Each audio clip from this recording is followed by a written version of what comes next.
బలహీనుడైన మానవుడు బలవంతుడైన దేవుణ్ణి ఆధారం చేసుకోవడం మంచిది కదా. అన్ని విషయాల్లో ప్రతిసారి కూడా మన బలహీనత చాలా స్పష్టంగా కనిపిస్తుంది. మనిషి అంట ఏదైతే అందుబాటులో లేదో దానికోసం పోరాడతాడు. అందుబాటులో ఉన్నదాని కొరకు మనిషి ఎప్పుడు కూడా ప్రయత్నం చేయడు. What you have right now, use it for God. ఇప్పుడు ఈ సమయమందు నీ దగ్గర ఉన్నదేదో దానితో దేవుని కొరకు నువ్వు పనిచేయాలి. కానీ మనం చేసే పొరపాటు ఏంటో తెలుసా? ఉన్నదాన్ని దేవుని కొరకు ఎప్పుడు వాడం, లేని దాని కొరకు మనం ప్రయాసపడతాం. దేవుడు నిన్నేం చేయమన్నాడో అదే చేయాలి, కానీ మనం అది చెయ్యం. దేవుడు ఎప్పుడు కూడా మనకు సోర్సెస్, వనరులు ఇవ్వకుండా ఎప్పుడు ఆయన పని చేయించడు. నిన్ను పిలిచాడు అంటే నీకు సామర్థ్యం ఉండి కాదు. దేవుడు ఎప్పుడు కూడా క్వాలిఫైని పిలవడు. నీ యొక్క వర్దినెస్, నీ యొక్క ఆధిక్యత, అర్హత, సామర్థ్యం, యోగ్యతను బట్టి దేవుడు ఎప్పుడు పిలవడు. పిలిచి ఆయన ఏమిస్తాడంటే సామర్థ్యం ఇస్తాడు. ఈరోజు మనందరిని పిలిచాడు ఆయన, లేకపోతే మనందరం ఇక్కడ కూర్చోం. చాలామంది ఉన్నారు కదా, వారందరికీ లేని ఆధిక్యత మనకెందుకు వచ్చింది? ఈరోజు నువ్వు ఇక్కడ కూర్చున్నావు అంటే కారణం ఏంటో తెలుసా? దేవుడు నిన్ను పిలుచుకున్నాడు తన దగ్గరికి. దేవుని కొరకు పనిచేయాల్సిన ప్రాముఖ్యమైన సమయంలో మనం ఊరికే ఉంటున్నాం. దేవుడు నిన్ను పిలిచాడు, నీకు సామర్థ్యం ఇచ్చాడు. దేవుని కొరకు నువ్వు నేను పనిచేయవలసిన వరమై ఉన్నావు. పరిశుద్ధ గ్రంథం నుండి నేటి దినాన ఒక ప్రాముఖ్యమైన విషయాన్ని దేవుడు మాట్లాడాలని ఇష్టపడుతున్నాడు. దేవుడు మాట్లాడే ప్రతి మాట కూడా మన జీవితాలతో ఎప్పుడు కూడా ముడివేయబడి ఉంది. దేవుడు ఒక విషయాన్ని మాట్లాడుతున్నాడు అంటే హృదయాంతరంగా ఎరిగిన దేవుడు ఆయన. ఇంతమందిని కూర్చున్నాం మనం. నా హృదయ పరిస్థితి ఏంటో మీకు తెలియదు, మీ హృదయం యొక్క పరిస్థితి ఏంటో నాకు తెలియదు, దేవునికి తెలుసు. మనుషుని యొక్క హృదయం అంట దాని లోతు ఎంతో ఎవరికి తెలియదు. కానీ అంత లోతుల్లో ఏమేమి దాగున్నాయో దేవునికి తెలుసు.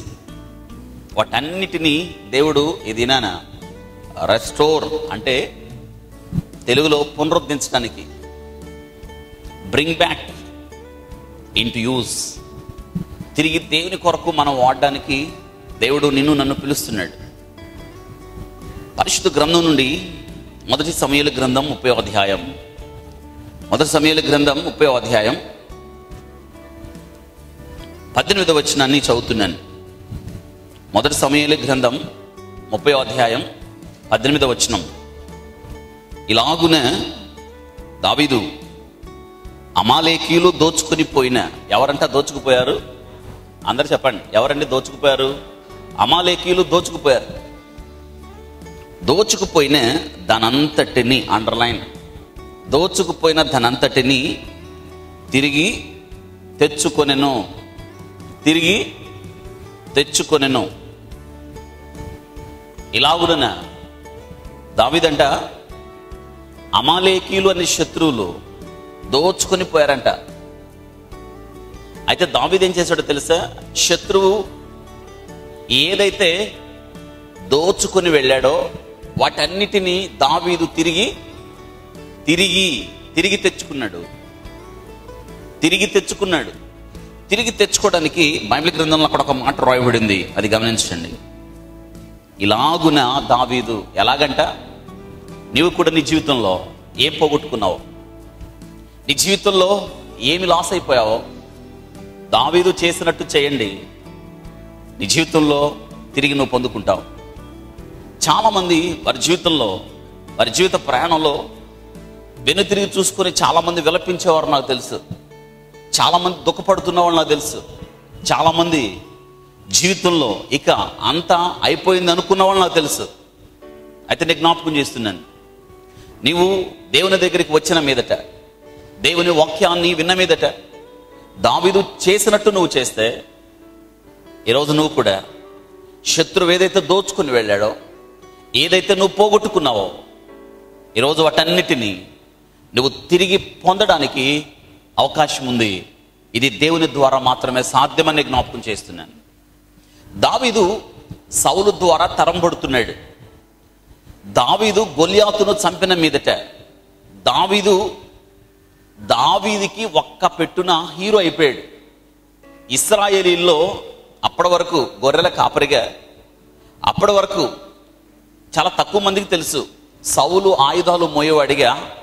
దావీదు ఇశ్రాయేలీల్లో చాలా కొద్ది మందికి తెలుసు.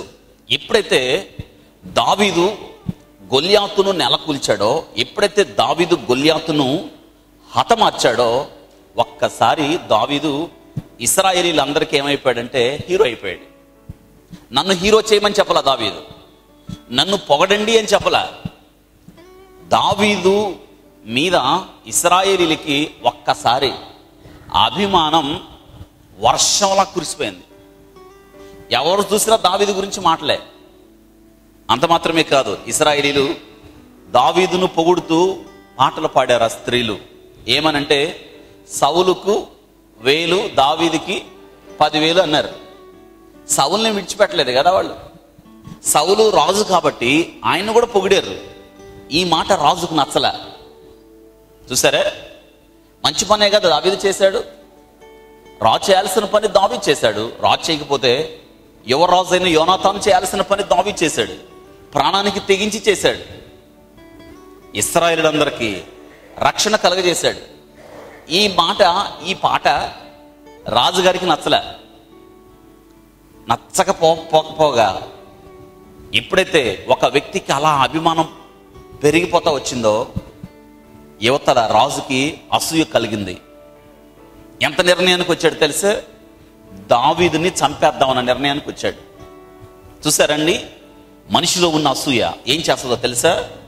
నిలువెల్ల దహించి వేస్తుంది. సౌలు దావీదు మీద విషపు చూపు నిలిపెను అని ఉంది బైబిల్ గ్రంథంలో. అంటే చూపుల్లో ఏముంటది, ఇంకా అందులో అనుమానం లేదు.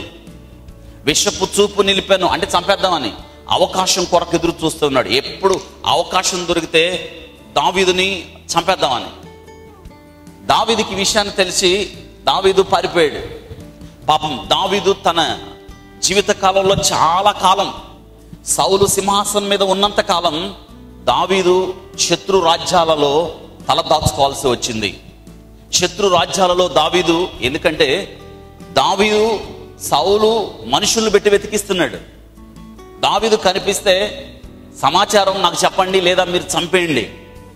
ఈ సంగతి సౌలు కుమారుడైన యోనాతాను ద్వారా దావీదు హెచ్చరిక చేయబడి, దావీదు చాలా కాలం ఫిలిస్తీన్ల రాజ్యాలలో తలదాచుకున్నాడు. ఆ సందర్భంలో ఈ విషయాన్ని జ్ఞాపకం చేస్తున్నాను. ఇతడు చాలా కాలం ఫిలిస్తీన్ల సర్దారుల మధ్య తలదాచుకున్నాడు ఆకీషు రాజు దగ్గరే. ఆకీషు రాజు దావీదు గురించి ఇచ్చిన సాక్ష్యం చూడండి. ఆ మాట ఎంత బాగుందో. ఇది మనం ఎంత గొప్ప సాక్ష్యాన్ని దావీదు పొందుకున్నాడో శత్రువుల మధ్య. చూడండి, 29వ అధ్యాయం 3వ వచనం. ఫిలిస్తీ సర్దారులు ఈ హెబ్రీలు ఎలా రావాలను అని ఆకీషును అడగగా, అతడు ఇన్ని దినములు ఇన్ని సంవత్సరములు నా యొద్ద నుండిన ఇశ్రాయేలీల రాజైన సౌలునకు సేవకుడు దావీదు ఇతడే కదా.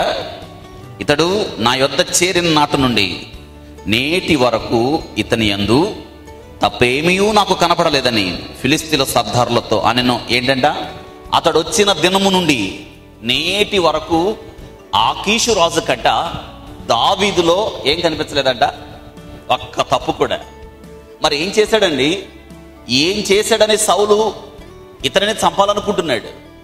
ఏ రాజు ఇతని ఎడల నమ్మకస్తుడుగా ఉండాలో, ఏ రాజు ఇతని ఎడల ప్రేమ కనికరాలు చూపించాలో, సొంత జాతి వాడైన ఇశ్రాయేలీల రాజు ఇతని గురించి చంపాలి అనుకుంటే, ఒక ఫిలిస్తీ రాజు, ఒక అన్యుడైన రాజు అంటున్నాడు, ఇతడు వచ్చిన నాట నుండి నేటి వరకు ఇతనిలో తప్పేమీ నేను చూడలేదు. ఎంత మంచి సాక్ష్యం. అదే రాజు ఏమంటున్నాడు చూడండి. ఈ యొక్క దావీదు గురించి ఏం చెప్తున్నాడు చూడండి. 6వ వచనం. కాబట్టి ఆకీషు దావీదుని పిలిచి, యెహోవా జీవముతోడు నీవు నిజముగా యథార్థవంతుడవై ఉన్నావు. నీవు నాతో కూడా సంచరించుట నా దృష్టికి అనుకూలమే. నీవు నా యొద్దకు వచ్చిన దినము నుండి నేటి వరకు నీ యందు ఏ దోషము నాకు ఎంత మంచి సాక్ష్యం. నీవు నాతో యుద్ధం రావడం మంచిదే, కానీ ఫిలిస్తీన్లు ఒప్పుకోవటం లేదయ్యా, వద్దు నువ్వు. అదే ఆకీషు రాజు మూడో రకం సాక్ష్యం దావీదుతో ఏమంటున్నాడు చూడండి. 8వ వచనం, దావీదు నేనేమి చేసి తిని నా ఏలిన వాడవగు రాజే, నీ శత్రువులో యుద్ధము చేయుటకై నేను రాకుండానట్లు నీ యుద్ధకు వచ్చిన దినము నుండి నేటి వరకు నీ దాసుడైన నా యందు తప్పేమియు కనబడలేదని అడిగను. అందుకు ఆకీషు ఏమంటున్నాడు చూసారా? ఏమంటున్నాడండి? వచ్చిన దినము నుండి నేటి వరకు నీ దాసుడైన నా యందు తప్పేమీ కనబడలేదని ఆకీషుని అడిగాను. అందుకు ఆకీషు, దైవదూత వలె నీవు నా దృష్టికి. ఎంత మంచి సాక్ష్యం. ఎట్ట కనిపిస్తున్నాడంట? పెద్దగా చెప్పండి, ఎలా కనిపిస్తున్నాడు? దైవదూత. ఏమో మనం ఎలా కనిపిస్తున్నాం? మనం ఇతరులకి ఎలా కనిపిస్తున్నాం? దైవదూతలా కనిపించాలా లేదా? దైవదూతలకు ఎప్పుడు కనిపిస్తాం? దానియేలు గురించి రాణి సాక్ష్యం ఇస్తా ఉంది. ఏంటో తెలుసా? మన మధ్య ఒక వ్యక్తి ఉన్నాడు, అతడు ఏ ఆత్మను కలిగిన వాడు? దేవుని ఆత్మ. ఎంత మంచి సాక్ష్యం. దేవదూతలాగా సంచరిస్తున్నాడు అంటే మనం కూడా ఎలా ఉండాలి తెలుసా? మనుషుల మధ్య ఎవరిలా కనిపించాలి? మనం మాట్లాడండి. మనుషుల మధ్య దేవదూతలా కనిపించాలి. దేవదూతలా కనిపించాలంటే దేవుని ఆత్మ కావాలి, కానీ అట్లా కనిపించాం కదా మనం. చాలా మంది మన ముఖం చుట్టానికి ఇష్టపట్టలా కదా, చాలా మంది మనతో మాట్లాడడానికి ఇష్టపట్టల్లా, చాలా మంది మనతో సాంగత్యం చేయడానికి ఇష్టపట్టల్లా. ఎందుకో తెలుసా? వాళ్ళు మన జీవితంలో కోరుకుంటున్న చాలా చాలా చాలా విషయాలు మనలో కనిపించట్లా. దావీదు చూడండి, దావీదు నేను ఇశ్రాయేలీయుడినని కానీ, లేదా నేను నిజమైన దేవుని సేవకుడినని కానీ, లేదా పలానా వ్యక్తిని కానీ పలానా లక్షణాలు నాలో ఉన్నాయని దావీదు చెప్పలేదు. దావీదును చూచిన మీదట అంటున్నాడు, నిన్ను చూస్తే నాకు ఎవరిని చూసినట్టుంది? మాట్లాడండి, ఎవరిని చూసినట్టుందంట? ఇది సాక్ష్యం. దావీదును గురించిన సాక్ష్యం ఇది.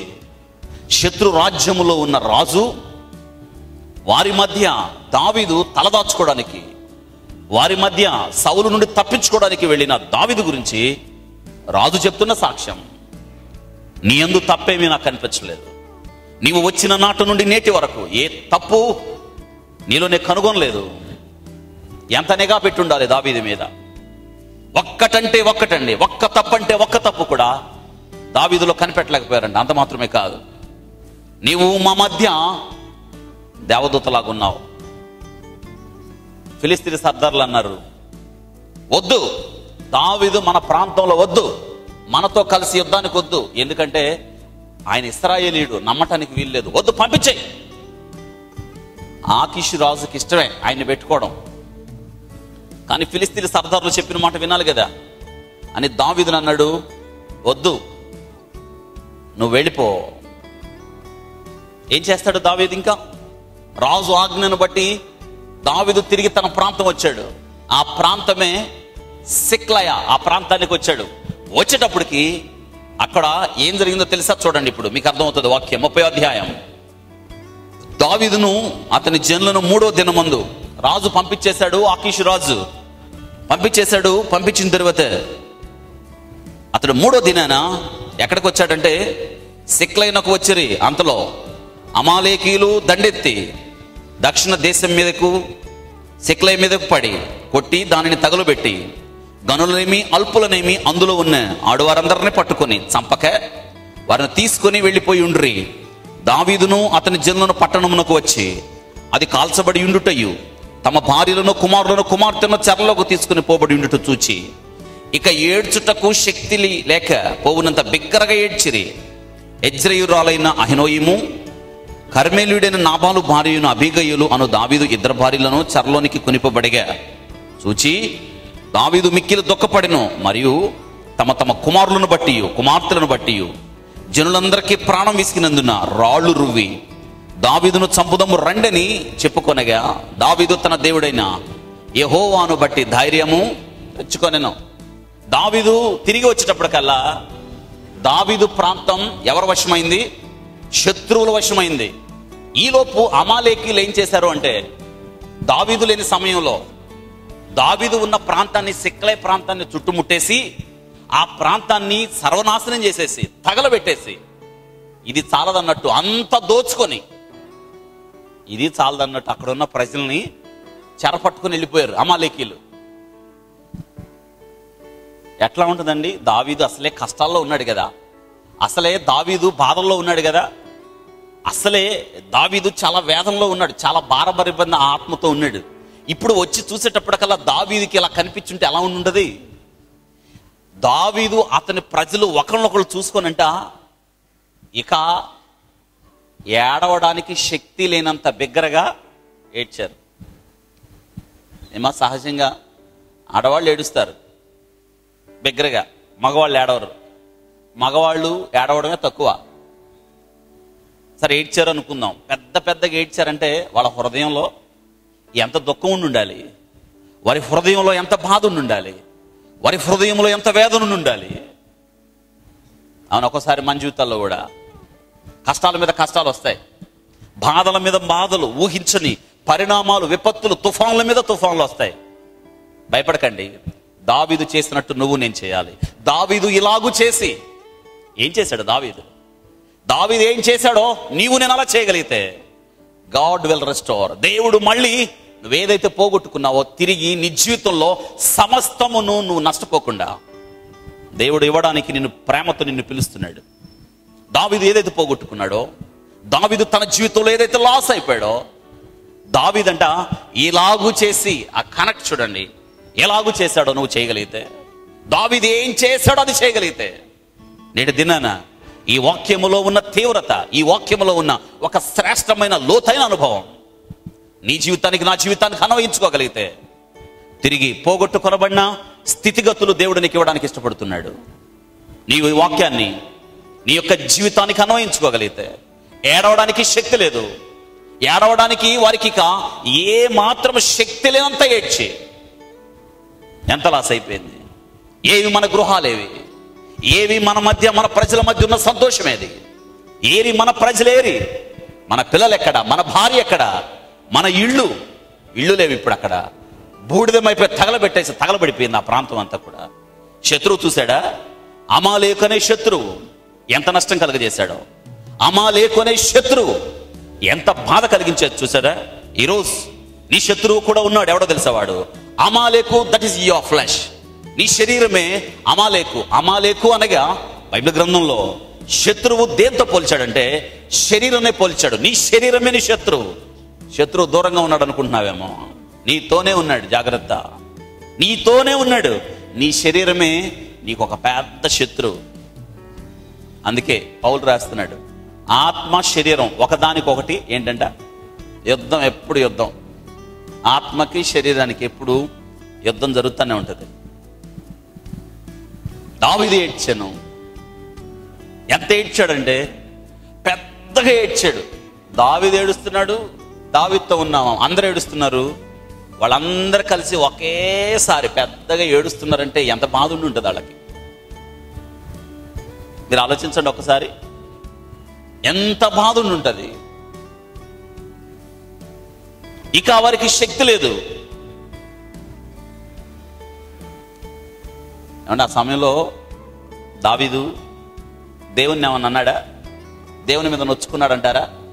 దేవుని మీద తిరస్కారం ఏమైనా చూపించాడా? సణుక్కున్నాడా? మనమైతే ఏం చేసేవాళ్ళం? ఎంత బాధపడేవాళ్ళం అండి దేవుని మీద, ఎంత దుఃఖపడేవాళ్ళం, దేవుని మీద ఎంత నొచ్చుకునేవాళ్ళం, అలిగేవాళ్ళం. అసలు దేవునితో ఇక మనం పొత్తు పెట్టుకునేవాళ్ళం కాదు. ఏంటో ప్రతిసారి కూడా ఈ కష్టాలు ఎక్కువైపోయినాయి దేవుని నమ్ముకున్న దగ్గర నుంచి. నేనే తప్పు చేశాను, పైగా శత్రువే చెప్తున్నాడు నువ్వే తప్పు చేయలేదయ్యా. దావీదు గురించి అంత మంచి సాక్ష్యం. ఇప్పుడు ఏం జరిగిందో తెలుసా? అక్కడున్న జనం అంతా అసలు ఇన్ని కష్టాలు ఈ దావీదు వల్లే మనకని, అప్పుడు దాకా దావీదుతో ఉన్న వాళ్ళంట ఏం చేశారు? రాళ్ళు తీసుకుని ఎవరు చంపారు? ఇప్పుడు ఏమన్నా మీరు వాక్యం వింటా ఉండి మీరందరు లేసి నా మీద రాళ్ళు తీసుకుని నేనేం చేయాలి? మీరు ఒకసారి ఆలోచించండి, నేనేం చేయాలి?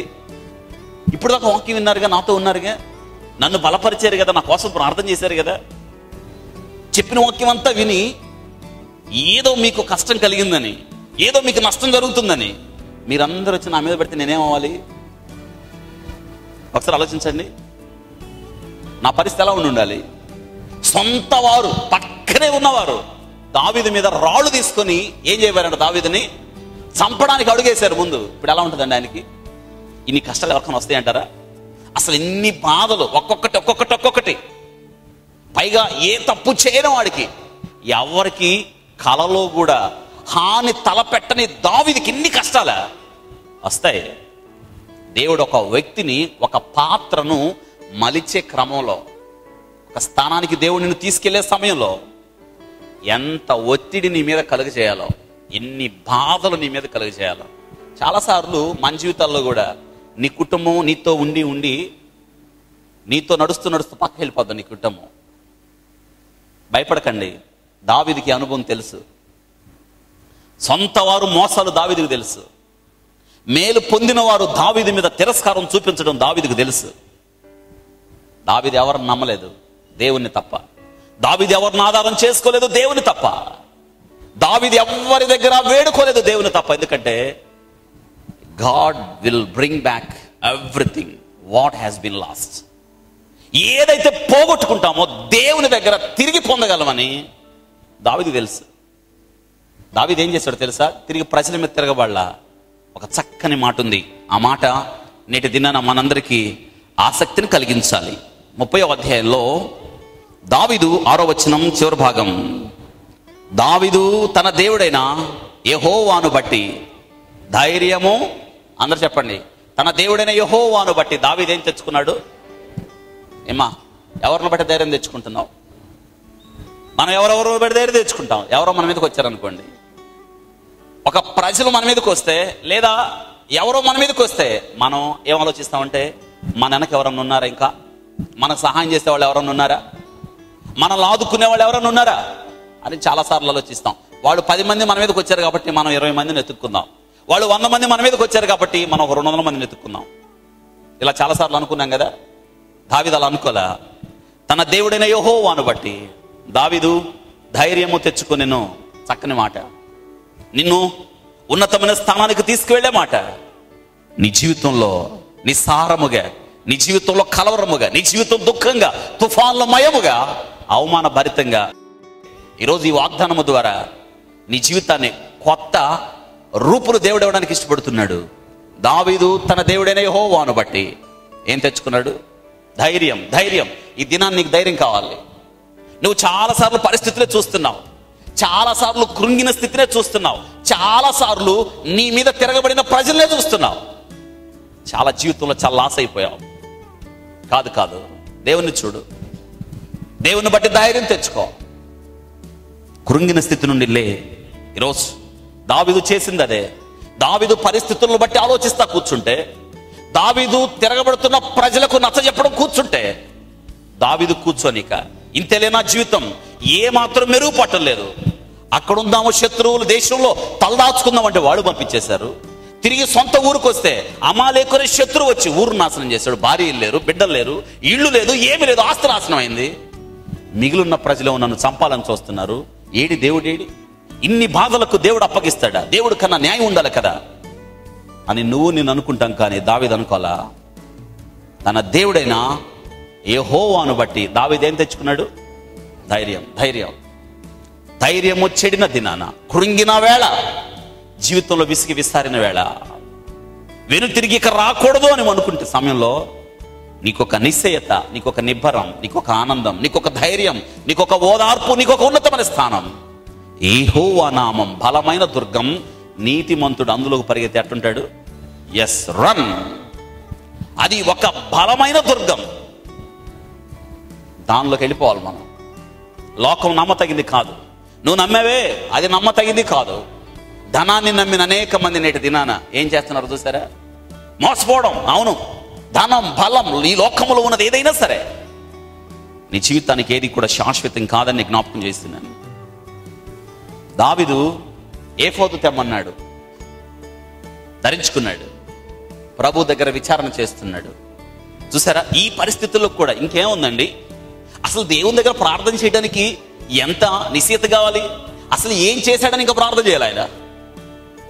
ఇక ఈ సమయంలో దేవుడు ఎందుకు ఇంకా ఆయనకి అవసరం లేదు కదా, వదిలేస్తే పోద్దు కదా దేవుణ్ణి. లేదు, వదలలేదు. ఏఫోదు తెమ్మని, యాజకుడు ధరించుకున్న ఏఫోదు తెమ్మని దేవుని దగ్గరికి వెళ్ళి ప్రార్థన చేస్తున్నాడు. ఏమన్నా తెలుసా?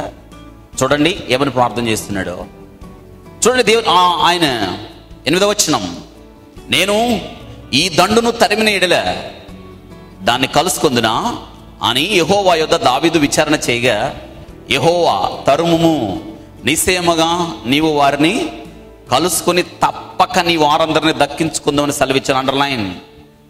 ఏమంటున్నాడు? నేను తరిమితే పట్టుకుంటానా ప్రభువా అన్నాడు.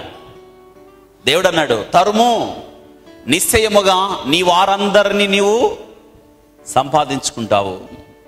ఇప్పుడు చదవండి 18వ వచనం, ఇలాగున దావీదు అమాలేకులు దోచుకొని పోయిన దానంతటిని తిరిగి తెచ్చుకొనెను, మరియు అతడు తన 2 భార్యలను రక్షించుకునను. కుమారులేమి కుమార్తెలేమి దోపుడు సొమ్మేమి వారు ఎత్తుకొని పోయిన దానంతట్లో కొద్దిదేమి గొప్పదేమి మరియు తక్కువ కాకుండా దావీదు, అండర్లైన్, సమస్తము ఏం చేశాడండి దావీదు? సమస్తమును ఏదైతే పోగొట్టుకున్నాడో దానిలో దావీదు ఒక్కటైనా నష్టపోయాడంటారా? ఒక్కటి కూడా నష్టపోలేదు. నేటి దినాన పోగొట్టుకున్నది తిరిగి పొందడానికి ఈరోజు నువ్వేం చేయాలి? దావీదు చేసినట్టు చేయాలి. దావీదు ధైర్యం తెచ్చుకున్నాడు, కలవరపడలేదు, దుఃఖపడలేదు, వేదన పడలేదు. ఏం జరిగిందో అందరికి చెప్తా కూర్చోలే, లేదా మనుషుల యొక్క సహాయాన్ని కోరలేదు, లేదా తిరిగి ఆకీషు రాజు దగ్గరికి వెళ్ళి, రా కనీసం ఈసారి నాకు సహాయం చేయి, నేను వెళ్ళి శత్రువు మీద పగ తీర్చుకోవడానికి, ఇలా చేయలేదు దావీదు. యెహోవా యొద్ద విచారణ చేశాడు, యెహోవా యొద్ద కనిపెట్టాడు. దేవుని యొద్ద బలము పొందడానికి దావీదు ప్రభు పాద సన్నిధిలో దేవుని దగ్గర విచారణ చేస్తున్నాడు. అయ్యా, నేను శత్రువును తరిమిన ఎడలా నేను పట్టుకుంది నా వారిని నేను సంపాదించుకుంటానా? నేను పోగొట్టుకున్నదంతా తిరిగి పొందుతానా అని అడిగితే దేవుడు అన్నాడు, తరం, నీ వారందరినీ నీవు సంపాదించుకుంటావు. ఏది తక్కువ కాకుండా దావీదు ఏం చేశాడండి? సమస్తమును, అందరు చెప్పండి, సమస్తమును సంపాదించుకున్నాడు. పోగొట్టుకున్నది తిరిగి పొందడానికి. ఈరోజు నీ జీవితంలో నువ్వేం పోగొట్టుకున్నావు? సంపాదించుకుంటున్నావా? ఈరోజు చాలా మంది జీవితాల్లో ఏదేదో పోగొట్టుకున్నావు. తీవ్రమైన నిస్పృహల్లో ఉన్న చాలా మంది ఉన్నారు ఇక్కడ. దావీదు చేసినట్టు చేయండి. నీ జీవితంలో నువ్వు పోగొట్టుకున్నదంతా, చాలా మంది జీవితంలో చాలా పోగొట్టుకున్నారు, జీవితాన్నే పోగొట్టుకున్నారు చాలా మంది. ఆ కంపెనీ CEO, చాలా పెద్ద CEO, ఆయన పెద్దవాడైపోయాడు. ఇక ఆ కంపెనీ యొక్క బాధ్యతలు నిర్వహించే ఓపిక, సత్తు ఆయన దగ్గర లేదు. అందుకే కంపెనీ బాధ్యతలు వాళ్ళ బిడ్డలకు అప్పగించేశాడు. చివరిసారి ఆఫీస్కి వచ్చి ఆ ర్యాకులో వెతుక్కుంటున్నాడంట. సెక్రటరీ అడిగాడు, సార్ ఇందక్కడి నుంచి వెతుక్కుంటున్నారు, మీరు ఏం వెతుకుతున్నారో నాకు తెలిస్తే నేను మీకు వెతికి పెడతాను అన్నాడంట. ఆ CEO ఆయనతో చెప్పాడంట, కంపెనీ వ్యామోహంలో, ధన సంపాదనలో, పేరు ప్రఖ్యాతులలో పడి నేను జీవితాన్ని పోగొట్టుకున్నాను, ఆ జీవితాన్ని వెతుక్కుంటున్నాను అన్నాడంట. ఈరోజు చాలా మంది అండి, చాలా గడిచిన తర్వాత, జీవిత ప్రయాణంలో చాలా దూరం వెళ్ళిన తర్వాత, అప్పటికి నీ బలం లేదు, నీ శక్తి లేదు, నీ ఓపిక లేదు, నీ యొక్క తలాంతులన్నీ మరుగున పడిపోయినాయి, పూడ్చిపెట్టేశావు. నేటి దినాన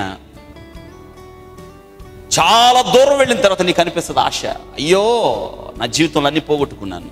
అయినా పర్లేదు, నువ్వు పోగొట్టుకునబడినది ప్రతిదీ కూడా నేటి దినాన వాక్యం వినగలిగితే, దావీదు చేసినట్టు నువ్వు చేయగలిగితే ఈరోజు నువ్వు పొందగలవు, ఈరోజు నువ్వు సాధించగలవు. ఈరోజు తిరిగి దావీదు ఏది నష్టపోకుండా ఎలాగన్నీ సంపాదించుకున్నాడో నీవు నేను అలా సంపాదించుకోగలుగుతాం. దావీదు చేసినట్టు ధైర్యం తెచ్చుకొని యెహోవా యొద్ద దావీదు విచారణ చేశాడు. దేవుని ఆజ్ఞ మీదట, దేవుని చిత్తానుసారముగా ప్రభు యొక్క అడుగు జాడలు నడుస్తూ ప్రతి విషయంలో దావీదు దేవుని చిత్తాన్ని కోరుకున్నాడు. ఈ పోగొట్టుకొనబడిన దాన్ని తిరిగి పొందడం అనే మాట ఇంగ్లీష్లో ఏముందో స్క్రీన్ మీద మీకు కనిపిస్తుంది. స్క్రీన్ మీద ఫస్ట్ది ఎస్, రెస్టోరేషన్. ఇంగ్లీష్లో అది ఉంది, చక్కని మాట. తెలుగులో పోగొట్టుకొనబడి తిరిగి పొందడం, పునరుద్ధరించటం. ఒక ఖాళీలో ఒకటి ఉండాలి, అది లేదు ఇప్పుడు, అక్కడ ఒక పెద్ద అగాధం అయింది, తిరిగి దాని స్థానములో అది రావడాన్ని ఏమంటారంటే రెస్టోరేషన్, తిరిగి పొందడం. ఇది నేర్చుకోవాలి. వెబ్స్టర్ డిక్షనరీలో ఏముందో చూశాను నేను. వెబ్స్టర్ డిక్షనరీలో ఏముందంటే టు గివ్ బ్యాక్, మళ్ళీ రావడం, టు రిటర్న్, మళ్ళీ రావడం,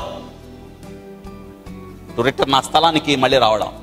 దావీదు భార్యలు లేరు, దావీదు ఆస్తులు లాక్కెళ్ళిపోయారు, దావీదు బిడ్డలు లాక్కెళ్ళిపోయారు.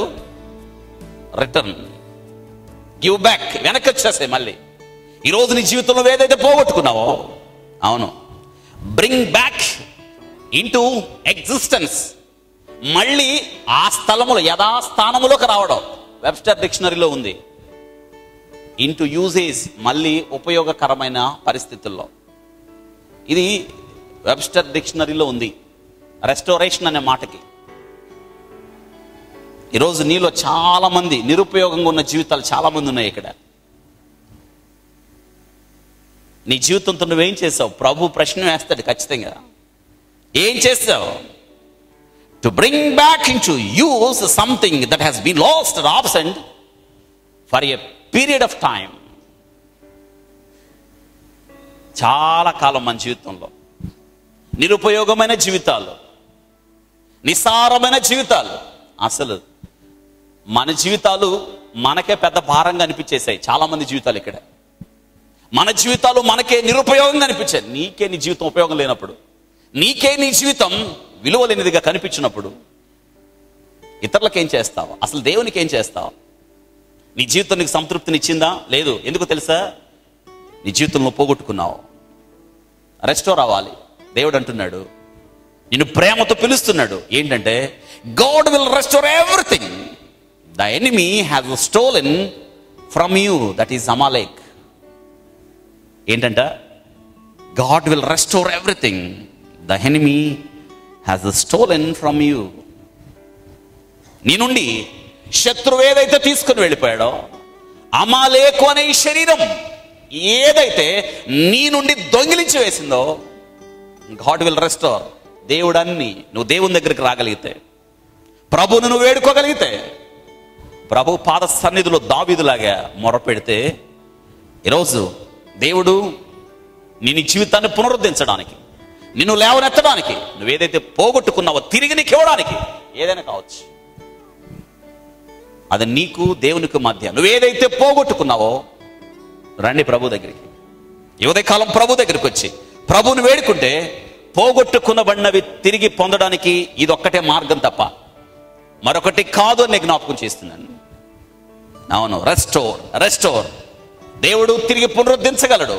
దేవుడు తిరిగి ఉద్యోగాన్ని ఇవ్వగలడు. దేవుడు నువ్వు ఏదైతే పోగొట్టుకున్నావో తిరిగి వాటన్నిటిని దేవుని ద్వారా మనం పొందడానికి అవకాశం ఉంది. దావీదులాగా ధైర్యము తెచ్చుకొని దేవుని యొక్క విచారణ చేసి దేవుని యొక్క చిత్తానుసారముగా దేవుని అడుగు జాడలో నువ్వు నడవగలిగితే everything bring back that has been last.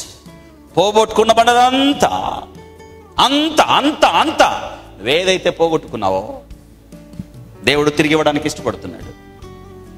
వాడేం పోగొట్టుకున్నాడు? తండ్రి దగ్గర నుంచి పోయాడు, ఏదో చేద్దామని వెళ్ళాడు. ఎందుకని వాడిని అలాగా ఎవరు తీసుకుపోయారు వాడిని? ఇప్పుడు తండ్రి దగ్గరికి వచ్చి అన్నాడు చిన్న కుమారుడు, నాది నాకు ఇచ్చేయి, నేను పోతా అన్నాడు. ఇంతకీ వాడిని వెళ్ళమని చెప్పింది ఎవరు? వాడి శరీరమే కదా, వాడి శరీరమే చెప్పింది. ఎందుకంటే తండ్రి దగ్గర వాడికి అనుకున్నాడు, వాడు తండ్రి దగ్గర ఉంటే నాకు స్వేచ్ఛ లేదు, తండ్రి దగ్గర ఉంటే నా ఆటలు సాగవు, తండ్రి దగ్గర ఉంటే నాకు ఈ ఆనందం కాదు, నాకు ఇంకొక ఆనందం కావాలి, తండ్రి దగ్గర ఉంటే ఈ జీవితం కుదరదు, నాకు మరొక జీవితం కావాలి అంటే ఏదో చేద్దామని వెళ్ళాడు. వాడికి ఏం చేశాడు? వాడిదంతా తీసుకొని కొన్ని రోజులు ఆడుండి ఆస్తినంతా సమకూర్చుకొని భాగం అంతా తీసుకొని దూరదేశం వెళ్ళాడు. ఏం చేశాడండి అక్కడ? దూరదేశం వెళ్ళి ఏం చేశాడు? అందరూ చెప్పండి, ఏం చేశాడంట? దుర్వ్యాపారం చేశాడు. ఇంగ్లీష్ బైబిల్లో ఏముందంటే it's nothing but wild life. Wild అంటే ఏంటి? క్రూరమైన. లైఫ్ అంటే జీవితం. అంటే ఏ జీవితం జీవించాడు? దేవునికి ఇష్టం లేని స్థలం, దేవునికి ఇష్టం లేని ప్రాంతం, ఇష్టం లేని కోరిక, ఇష్టం లేని ప్రజల మధ్య దేవునికి ఇష్టం లేని పని చేసాడు. Wild life. మన జీవితాలు కూడా అంతే.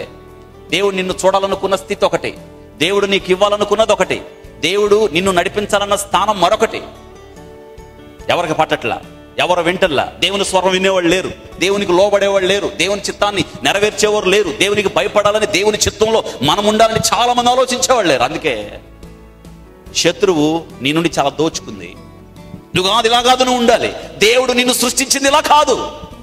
నీ ఆధిక్యత వేరు, నీ స్థితి వేరు, నీ యొక్క పరిస్థితి వేరు, నీ యొక్క తలాంతులు వేరు. దేవుడు నిన్ను చూడాలనుకుంటున్న పరిస్థితి ఇది కాదే, ఎందుకు ఇలా అయ్యావు?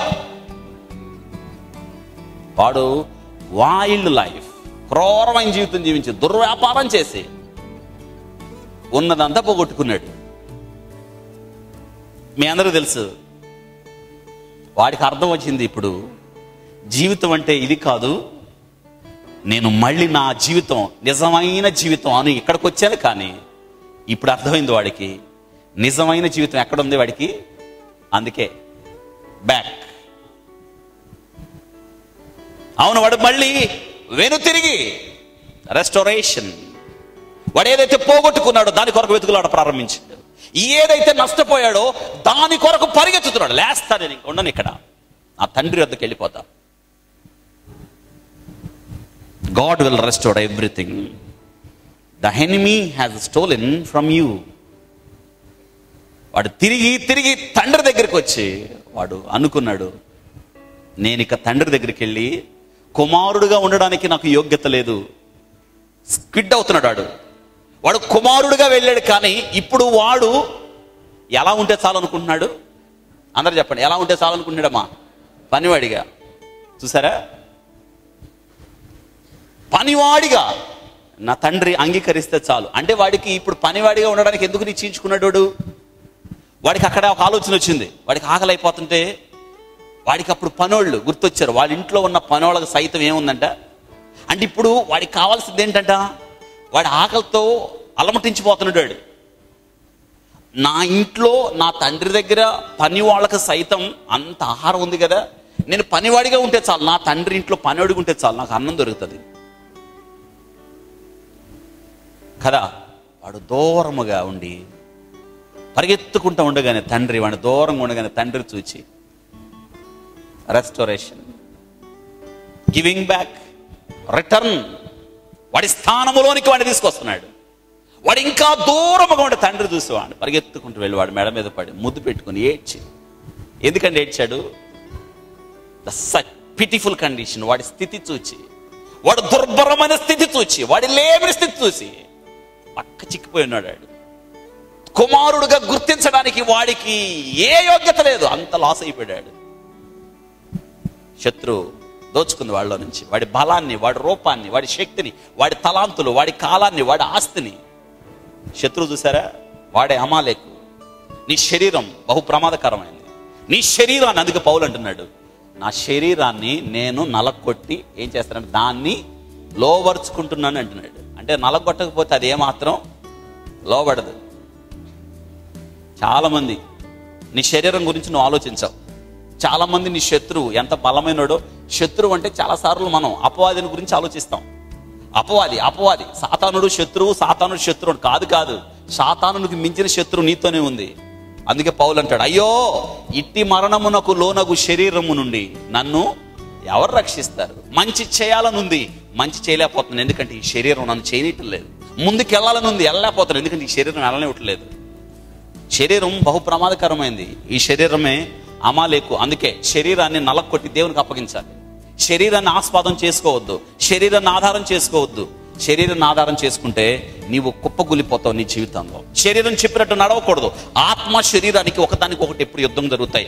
మనం ఆత్మానుసారులుగా నడవండి, అప్పుడు మీరు శరీర ఇచ్చలను నెరవేర్చారు. కాబట్టి మనం ఎవరమంట? ఆత్మ సంబంధులు. మనం శరీర సంబంధాన్ని వదిలిపెట్టి ఆత్మ సంబంధులుగా మనం చేరాం. అందుకే మనందరం ఇప్పుడు ఎవరమంటే ఆత్మ సంబంధులం. ఆత్మ ద్వారా లింక్ చేయబడ్డాం దేవునికి. ఆయన ఆత్మ ద్వారా నడిపించబడుతున్నాం. ఆత్మ ద్వారా నడిపించబడుతున్న ఇంకా శరీరానికి హేతు ఎక్కడ? దావీదు తిరిగి సమస్తమును సంపాదించుకున్నాడు. ఈ తప్పిపోయిన వాడు తిరిగి వచ్చాడు. తండ్రి అంటున్నాడు, ఎవరక్కడ? వీడికి వస్త్రం అంటే వాడికి ఏం లేదు అంటే వస్త్రం లాస్ అయిపోయాడు. ఇంట్లోకి రావాలంటే వాడికి వస్త్రం కావాలి.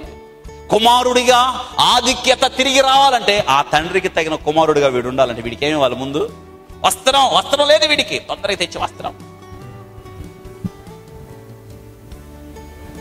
ఉంగరం, వీడికి ఉంగరం పెట్టండి. ఉంగరం అంటే ఏంటండి? అధికారానికి గుర్తు కదా. కుమారుడిగా మళ్ళీ అధికారం ఇస్తున్నాడు, అధికారాన్ని పోగొట్టుకున్నాడు, అంతే కదా. ఒకసారి వాడే కదా, ఇక నీకు నాకు సంబంధం లేదు, నా ఆస్తి నాకు ఇచ్చే నేను వెళ్ళిపోతానని సంబంధాన్ని పోగొట్టుకుంది వాడే కదా. మళ్ళీ ఉంగరం ఇస్తున్నాడు. అంత మాత్రమే కాదు, వాడికి ఏమిస్తున్నాడు? చెప్పులు. నా అడుగుల్లో నడు. పోగొట్టుకునబడినవి తిరిగి. దాసుడిగా పనివాడిగా ఉన్నామని అనుకున్నాడు, కానీ తండ్రి వాడి స్థానాన్ని తిరిగి వాడికి ఇచ్చాడు. వాడేదైతే పోగొట్టుకున్నాడో, అవును నేటి దినేనా, everything the enemy has stolen God is giving to restore. అపవాది, శత్రువు నీ శరీరం, నీ నుండి ఏదైతే దోచుకుందో, దట్ ఈ joy, the peace, the health and your dreams. నీలో ఉన్న సంతోషం, దట్ ఈస్ యువర్ జాయ్. నీలో ఉన్న శాంతి సమాధానాలు, దట్ ఈస్ యువర్ పీస్.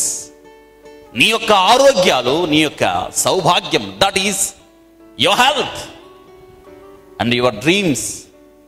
నీ యొక్క ఆలోచనలో, నీ యొక్క విషన్, నువ్వేదైతే అనుకుంటున్నావో భవిష్యత్తు గురించి, ఏవైతే ప్రణాళికలు కలుగుంటున్నావో, వాడే నీ శత్రువు నీ నుండి దొంగిలించాడు. ఏం భయపడకండి. దావీదు తిరిగి చేసినట్టుగా, దావీదు తిరిగి సంపాదించుకున్నట్లుగా మనం కూడా దేవుని దగ్గరికి వస్తే నువ్వేదైతే పోగొట్టుకున్నావో వాటిని దేవుడు ఇవ్వడానికి ఇష్టపడుతున్నాడు. నువ్వు పోగొట్టుకున్న ప్రతిదీ, నువ్వు శాంతిని పోగొట్టుకున్నావా, సమాధానం పోగొట్టుకున్నావా, లేదా నీ కళలు విఫలమైపోయినాయని, నీ ప్రణాళికలు విఫలమైపోయినాయని, నిన్ను ఆదరించేవాళ్ళు లేరని, బలమును, శక్తిని, ఆరోగ్యాన్ని, లేదా నీ జీవితంలో ఏది కోల్పోయినా పర్లేదు, కానీ దేవుని దగ్గర నువ్వు రాగలిగితే గాడ్ విల్ రెస్టోర్. దేవుడు వాగ్దానం చేస్తున్నాడు. నువ్వు పోగొట్టుకున్నవన్నీ తిరిగి దేవుడు నీకు ఇవ్వడానికి ఇష్టపడుతున్నాడు. చూడండి, పరిశుద్ధ గ్రంథంలో నయోమి, ఋతు గ్రంథం 1వ అధ్యాయం 2వ వచనం. నయోమి స్వాస్థ్యమును, అంటే నయోమి స్వాస్థ్యం పోగొట్టుకుని తిరిగి పొందుకుంది. 4వ అధ్యాయం 4వ వచనం ఋతు గ్రంథం. నయోమి మీ అందరికీ తెలుసు, బైబిల్ గ్రంథంలో న్యాయాధిపతులు ఏలిన కాలంలో అని మొదలైంది ఋతు గ్రంథం. రాజు లేడు అక్కడ. యూదా బెత్లెహేములో ఒక కుటుంబం ఉంది. ఆ కుటుంబం ఎవరంటే, ఆ కుటుంబంలో 4 ఉన్నారు. ఆ కుటుంబ యజమానుడి పేరేంటంటే ఎలిమెలెకు, భార్య నయోమి, 2 కొడుకులాళ్ళు. ఒకటి పేరు మహులోను, ఇంకొకటి పేరు కిల్యోను. 4 కుటుంబం. యూదా బెత్లెహేములో కరువు వచ్చింది. కరువు రాగానే మిగతా వాళ్ళు ఎవరికి లేని బాధ, మిగతా వాళ్ళు ఎవరికి లేని ఒక కష్టం వీళ్ళకి వచ్చినట్టుగా ఫీల్ అయిపోయారు వీళ్ళు.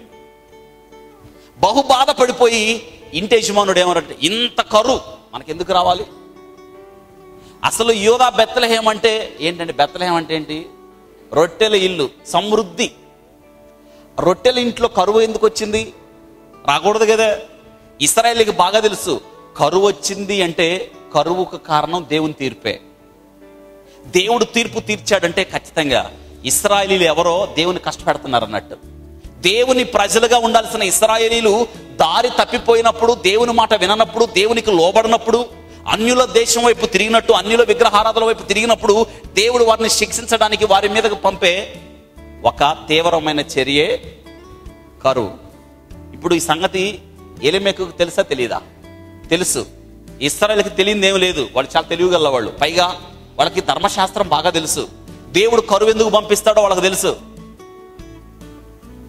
పైగా ఎలిమెలెకు అంటే అర్థం ఏంటంటే, దేవుడే నా రాజు. ఏంటంట? దేవుడే. ఇప్పుడు చూసారా, ఆయనకి కరువు ఎందుకు వచ్చిందో తెలుసు. 2, ఆయన ఉంటున్న ఊరేంటి? బెత్లెహేము. అంటే అర్థం ఏంటి? రొట్టెల ఇల్లు. రొట్టెల ఇంట్లో కరువు రాకూడదు, కానీ కరువు వచ్చింది.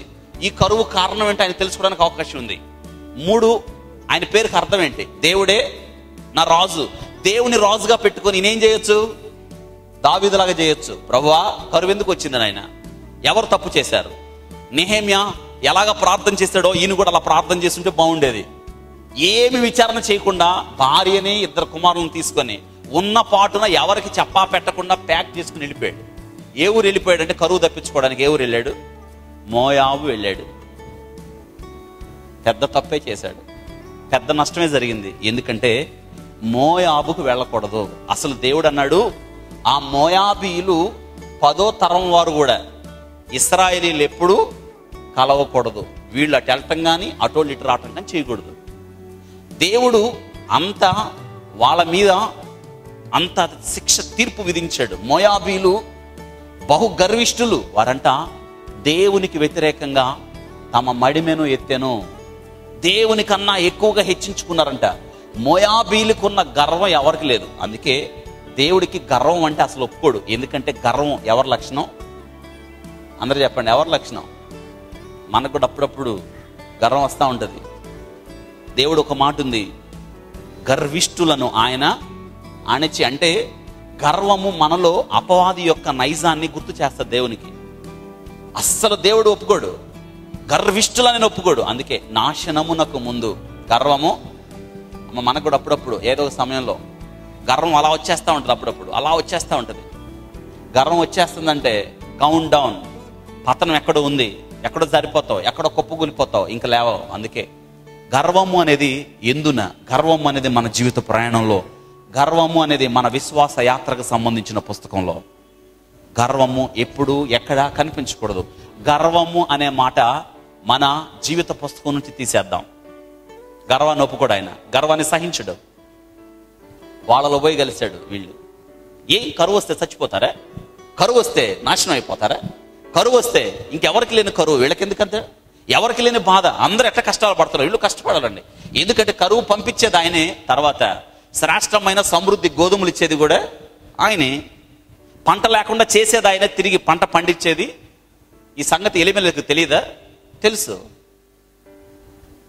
బహుశా అక్కడ కొద్ది కాలం ఉందాం, కొద్ది కాలం అక్కడుండి కరువు అయిపోయిన తర్వాత తిరిగి వద్దాం అనుకున్నాడు, ఏమో తెలియదు. కానీ వెళ్ళినోడు తిరిగి రాలా. అంతే అండి. మనం కూడా చాలాసార్లు ఏమైందిలే, ఒకసారి సినిమా చూస్తే ఏమైంది, అంతే అక్కడే ఉంటావు. ఏమైందిలే, ఒకసారి తప్పు చేస్తే ఏమైంది, అంతే ఇంకక్కడే చేస్తూ ఉంటావు. ఏమైందిలే ఏమైందిలే ఏమైందిలే. చాలా మంది సిగరెట్ తాగే వాళ్ళు నేను అడిగారు, ఎట్ట మొదలు పెట్టావని. వాళ్ళు చెప్పే మాట చూద్దాం.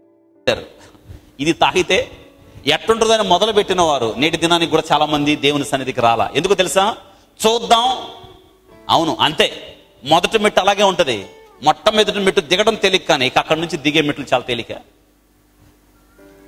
మరి ఎందుకు మానలేకపోతున్నావు? ఆ రోజు ఏమనుకున్నావు నువ్వు? ఎట్టుంటుందో చూద్దాం అనుకున్నావు. నేటి దినాన్ని ఇంత దూరం వచ్చావు. ఈరోజు వాక్యం వింటున్నాం మనం. చూసారా, ఎప్పుడు పాపంతో చెలగాటం ఆడకూడదు. దుష్ట సాంగత్యం మంచి నడవడిని చెరుపును. అందుకే కీర్తనకారుడు అంటున్నాడు మొదటి కీర్తనలోనే, దుష్టులు ఆలోచన చొప్పు నడవక, పాపుల మార్గంలోకి అపాసులు కూర్చుని చోట కూర్చుండక, యెహోవా ధర్మశాస్త్రాన్ని ఈ పని చేయలా. ఎలిమెలకు అంటుకుంది. అక్కడ అంటుకున్నది ఎంత దూరం వెళ్ళిందంటే, 2 కొడుకులకి చేయకూడని పని, చారిత్రక తప్పితం చేశాడు. ఏం చేశాడండి? 2 కోడలను తెచ్చుకున్నాడు. ఎవరిని? మోయాబీలను. అసలు 10వ తరం వాళ్ళు కూడా వాళ్ళు చేరకూడదు, వాళ్ళకి మీకు పొత్తు లేదు అంటుంటే, 10వ తరం వారు కూడా చేరడానికి వీలు లేదు అంటుంటే కలుసుకున్నారు 2 కోడళ్ళు. ఒకదాని తర్వాత ఒకటి. చూడండి ఎలా జరిగిపోయినాయో. ఎలిమెలకు చచ్చిపోయాడు మొదటిగా ఇంట్లో. వెంటనే 2 కొడుకులు కూడా చచ్చిపోయారు. 3 మగోళ్ళు పోయారు నా ఇంట్లో, 3 ఆడవాళ్ళు మిగిలారు. ఇప్పుడు ఆలోచించండి ఎలా ఉంటుంది ఆ ఇంటి పరిస్థితి. మనకు కూడా పాపం మొదటిగా సంతోషంగా అనిపిస్తుంది. పాపము సుఖాన్ని ఇవ్వచ్చేమో, కానీ దాని పరిణామం చాలా తీవ్రంగా ఉంటుంది. పాపము జోలికి నువ్వు వెళ్ళకూడదు. అందుకే పాపమునకు దూరంగా ఏం చేయాలి? పరిగెత్తాలి. ఎందుకో తెలుసా? పాపము నీ దగ్గరికి వస్తూ ఉంటుంది. పాపం దగ్గర నువ్వు వెళ్ళాల్సిన అవసరం లేదు. యోసేపు దగ్గరికి పాపం అలాగా వస్తూ ఉంది. అప్పుడేం చేయాలి? యోసేపు పాపమునకు దూరంగా ఏం చేశాడు? పరిగెత్తాడు. మనం కూడా అది చేయాలి. నేను బలవంతుణ్ణి, నాకు విశ్వాసం ఉంది, నాకు వాక్యం అంతా తెలుసు, నాకు ప్రార్థన జీవితం చాలా అనుభవం ఉంది, ఈ పాపము నన్నేం చేసిద్దని అనుకోవద్దు. పాపము నిన్ను కూల్చేస్తుంది. అందుకే పాపము నిన్ను అంటుకోకముందే, పాపము నీ యొద్దకు రాకముందే పాపమునకు దూరంగా పరిగెత్తాలి ప్రతి క్రైస్తవ విశ్వాసకుడే. ఎలిమెలెకు పాపము దగ్గరికి వెళ్ళాడు, అన్యుల దగ్గరికి వెళ్ళాడు, దుష్ట సాంగత్యము దగ్గరికి వెళ్ళాడు. ఏ తరం వారితో అయితే 10వ తరం కూడా రాకూడదో కలవకూడదో వాళ్ళతో వెళ్ళి కలిశాడు. అందుకే ప్రాణాన్ని పోగొట్టుకున్నాడు. 2 కుమారులు ప్రాణం పోయింది, ఇప్పుడు 3 మిగిలిపోయారు అక్కడ. నయోమికి ఒక సంగతి తెలిసింది, పెద్దామకి, అత్తగారికి. దేవుడు యోధా బెత్లెహేముని ఏం చేశాడు? ఎంత చక్కని మాట. మర్చిపోతాడా? మర్చిపోడు కదా. ఈ సంగతి వాళ్ళకి తెలుసా? తెలుసు. ఏదొక సమయంలో శిక్షించేది ఆయనే, కనికరించేది ఆయనే, గాయము చేసేది ఆయనే, మాన్పేది కూడా ఆయనే కదా. ఈరోజు వాళ్ళకు ఒక చక్కని వార్త తెలిసింది. ఏంటంటే దేవుడు మిమ్ములను దర్శించాడు, మీ దేశాన్ని దర్శించాడు. వెంటనే ఈమె నిర్ణయానికి వచ్చేసింది. కోడలిద్దరిని పిలిచింది, విషయం అంతా చెప్పింది. నేను వెళుతున్నాను, మీరు వయసులో ఉన్నారు, వెళ్ళి పెళ్లిళ్ళు చేసుకోండి అమ్మా. నేను ముసలిదాన్ని అయిపోయాను, దేవుడు మా దేశాన్ని దర్శించాడు, నేను వెళుతున్నాను. ఓర్ఫా అత్తకి వీడ్కోలు పలికి వెళ్ళిపోయింది. మరొక కోడలు అత్తతో ఏడ్చి వెంటబడింది. నన్ను వెళ్ళు అని చెప్పొద్దు, నువ్వు వెళ్ళిన చోటకే నేను కూడా వస్తాను, నీ దేవుడే. ఒక చక్కని మాట ఉంది. నయోమికి అర్థమైంది, రూతుకి తనతో రావడానికి మనసు కుదిరిందని తెలుసుకొని ఇద్దరు కలిసి ప్రయాణం వచ్చారు. వినండి చాలా జాగ్రత్తగా. Again back. దేవుడు చూసారా, ఒక వ్యక్తిని ఎలా రెస్టోర్ చేస్తున్నాడు. ఒక వ్యక్తి పోగొట్టుకున్నది దేవుడు చూడండి పరిస్థితుల ద్వారా దేవుడు తిరిగి తీసుకొస్తున్నాడు. ఈరోజు నీ జీవితంలో కూడా నీ యొక్క పరిస్థితులన్నీ కూడా నువ్వేదైతే పోగొట్టుకున్నావో తిరిగి దేవుడు ఇవ్వడానికి ఈరోజు నిన్ను ఇక్కడికి పిలిచాడు. ఏం కోల్పోయావా? ఆరోగ్యం కోల్పోయావా? సంతోషాన్ని కోల్పోయావా? జీవితంలో శాంతి సమాధానాలు కోల్పోయావా? జీవితంలో నువ్వు బలాన్ని కోల్పోయావా? శక్తిని కోల్పోయావా? ఏం కోల్పోయావా? లేదా నీ ఆశలన్నీ, చాలా మందికి చాలా ఆశలు ఉంటాయి. మరి ముఖ్యంగా యవ్వన బిడ్డలకి భవిష్యత్తును గురించి ఒక పెద్ద ప్రణాళికలు ఉంటాయి. ఒకసారి మీరు అనుకున్నవి జరగలేదని నిరాశపడ్డారేమో, మీరు అనుకున్నవి జరగలేదని నిస్పృహల్లోకి వెళ్ళిపోయారేమో. లేదు లేదు లేదు, దేవుడు మీ యొక్క భవిష్యత్తు గురించి నీకన్నా ఆయనకి ఉన్నతమైన ప్రణాళికలు ఉన్నాయి. దేవుడు ఎప్పుడు మనకున్న ఆశల మీద నిల్చలేవాడు కదా. ఆయన నీకు ఒక నూతన జీవితాన్ని, నూతన స్థితిగతులను, ఉన్నతమైన స్థానాన్ని దేవుడు ఇవ్వడానికి ఇష్టపడుతున్నాడు. చూసారా, ఎవరని వీళ్ళని పట్టించుకుంటారు? ఈ విధవరాలను ఎవరు పట్టించుకుంటారు? దేవుడు ఎవరు పట్టించుకున్నా పట్టించుకోకపోయినా, ఎవరు వారి గురించి ఆలోచించకపోయినా దేవుడు చూసారా, నయోమి తిరిగి ఏ స్థలాన్ని పోగొట్టుకుందో, ఏ స్థానాన్ని పోగొట్టుకుందో, ఏ రొట్టెల ఇల్లు పోగొట్టుకుందో, ఏ స్తుతి ఆరాధనను పోగొట్టుకుందో, ఏ ప్రజల యొక్క సహవాసాన్ని పోగొట్టుకుందో, రెస్టోర్ దేవుడు తీసుకొస్తున్నాడు. Bring back into the something that has been lost, absent for the period of time. ఇన్ని సంవత్సరాలు లేని స్థితి, ఇన్ని సంవత్సరాలు లేని ఆధిక్యత, ఇన్ని సంవత్సరాలు లేని ఆ రొట్టెలు, ఇన్ని సంవత్సరాలు లేని స్వజనుల యొక్క సంబంధ బాంధవ్యాలు దేవుడు తిరిగిస్తున్నాడు. అందరు గుర్తుపట్టారు. పెద్దాం అయిపోయింది, చాలా సంవత్సరాలు అయింది కదా వెళ్ళి. ఈమె ఆమెనా? చాలా మంది చచ్చిపోయాడు రాముతో ఉన్నవాళ్ళు. ఈమె ఆమెనా? ఆమె కాదు. ఆమెనా? ఆమె అయితే ఇట్టుందేంటి, ఇంకా మిగతా వాళ్ళు లేరి అని చాలా మందికి అనుమానాలు. చివరికి ఆమె తేల్చి చెప్పింది, ఈమె నయోమి కదా అంటే అంది, నేను నయోమినే కానీ నన్ను నయోమి అనద్దు. ఏమనండి? ఈరోజు చాలా మంది జీవితాలు దేవుణ్ణి కోల్పోయిన జీవితాలు, దేవుడు లేని జీవితాలు, నిరాశ నిస్పృహల్లో ఉన్న జీవితాలు, దేవుని కాని స్థలాల్లో జీవించడం ద్వారా, దేవుడు లేని స్థలాల్లో జీవించడం ద్వారా, దేవుడు వద్దన్న స్థలాల్లో జీవించడం ద్వారా, కాని పనులు చేయడం ద్వారా మనలో చాలా మందిని మారాగా మారిపోయాం. ఏముంది నా జీవితంలో మంచిది, నేను ఎందుకు బ్రతకాలి, ఎవరి కోసం బ్రతకాలి, దేనికోసం బ్రతకాలి? చేసుకుందా నువ్వేగా. వద్దన్నది చేసావు, కాదన్నది చేసావు, నువ్వే చేసుకున్నావు, చేదుగా మారిపోయావు. ఏమండి, ఈమెకి జ్ఞానం లేదా? భర్తకి చెప్పొద్దా? భర్తను ఆపద్దా? ఇంకేం చేయొచ్చు? ఏమయ్యా, నీవు మోయాబుకు వెళదామంటున్నావు, ఎలా వెళతావు? మోయాబు ఎంత భయంకరం ఉందో తెలుసా? దేవుడు ఏం చెప్పాడు? పదో తరం కూడా అందులో చేరద్దంటే ఎవ్వరికీ లేని ఈ భయంకరమైన కరువు మనకేనా? వద్దయ్యా, ఒకసారి ఆలోచించు అని చెప్పుండొచ్చు. అబీగయలు భర్త యొక్క మొరటుతనాన్ని అడ్డుపడి మార్చింది. అలా చేయలేమా?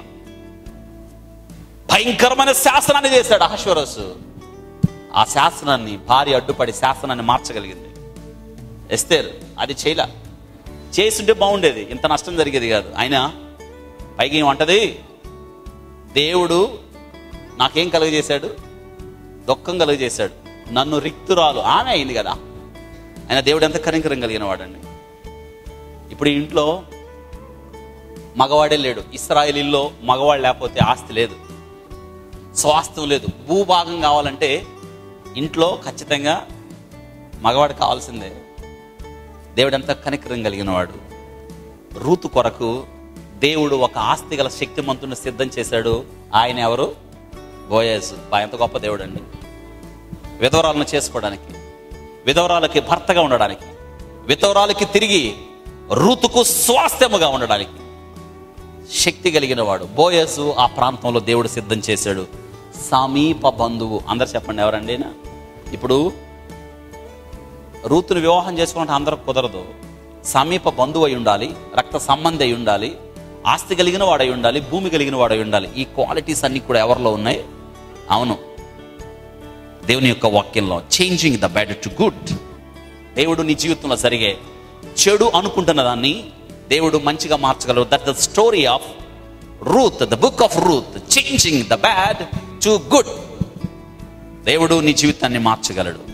నువ్వు పోగొట్టుకున్నది ఇవ్వగలడు. అవును, రూతు నయోమి తన జీవితంలో ఏమైతే పోగొట్టుకుందో, అవును, సమస్తమును దేవుడు ఇవ్వగలడు. ఈరోజు వాక్యము ద్వారా నీవు నేను హెచ్చరిక చేయబడుతున్నావు. నువ్వేం పోగొట్టుకున్నావు? తిరిగి దేవుడు నీకు ఇవ్వడానికి ఇష్టపడుతున్నాడు. నువ్వు ఇప్పటిదాకా ఏమైతే పోగొట్టుకున్నావో, ఏదైతే నష్టపోయావో, రూతు చూడండి. ఎవరన్నా ఆమెను వివాహం చేసుకుంటారు? విధవరాలు ఆమె, పైగా మోయాబీరాలు ఆమె, పైగా ఇక ఈ కుటుంబానికి వారసత్వం ఎవరు కూడా లేరు. అవును, దేవుడు స్వాస్థ్యాన్ని సిద్ధం చేశాడు. ఆమె ఏమైతే కోల్పోయిందో నయోమి, బోయేజు ద్వారా, బోయేజు రూతును వివాహం చేసుకోవడం ద్వారా వీళ్ళకు ఒక కుమారుడు పుట్టాడు. ఆ కుమారుడు పేరు ఏం పేరండి? ఏం పేరు ఆయన పేరు? ఓబేదు. ఓబేదు కొడుకు పుట్టాడు. ఆ కొడుకు పేరు ఏం పేరు? యెషయి. యెషయికు కొడుకు పుట్టాడు దావీదు. దావీదు వంశంలో వచ్చాడు యేసుక్రీస్తు వారు. మొత్తానికి ఈమె ఎవరికి తల్లి అయిందండి కదా? గొప్ప ఆధిక్యత కదా. నీ జీవితంలో నువ్వేది పోగొట్టుకున్నా దేవుడు నీలో నుంచి రావాలని ఇష్టపడుతున్నాడు. దేవుడే నీ స్థితిగతుల నుండి ఉద్భవించడానికి, నీ లేని స్థితిలో నుండి దేవుడు పుట్టడానికి, దేవుడు తన కార్యము జరిగించడానికి దేవుడు ఇష్టపడుతున్నాడు. అవును, to bring back into use. ఇప్పటిదాకా నిరుపయోగంగా ఉన్న జీవితం, నిస్సారంగా ఉన్న జీవితం, ఎవరికి ఉపయోగకరంగా లేని జీవితం, దేవుడు నీ జీవితాన్ని మార్చాలని ఇష్టపడుతున్నాడు. దావీదు చేసినట్టు చేయండి.